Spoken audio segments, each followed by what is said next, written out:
রাশিয়ার পূর্বাঞ্চলীয় শহর ভ্লাদিভস্তকে শনিবার আঘাত হানে ভয়াবহ তুষারঝড়।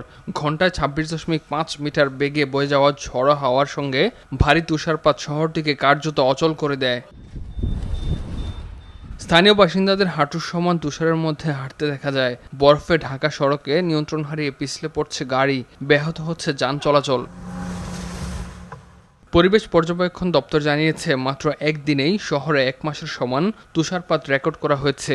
ভারী তুষারপাত ও বরফ জমে যাওয়া সঙ্গে উত্তরের তীব্র বাতাস, এমন পরিস্থিতিতে ভ্লাদিভস্তকে জারি রয়েছে ঝড়ের সতর্কতা।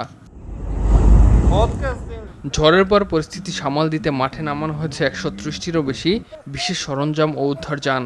আঞ্চলিক প্রশাসন জানিয়েছে, সড়ক পরিষ্কার ও স্বাভাবিক যোগাযোগ ফেরাতে কাজ করছেন তারা। প্রবল এই তুষারঝড় পরিস্থিতি স্বাভাবিক না হওয়া পর্যন্ত সতর্ক থাকার আহ্বান জানিয়েছে কর্তৃপক্ষ। ইমতিয়াজ আহমেদ, RTV।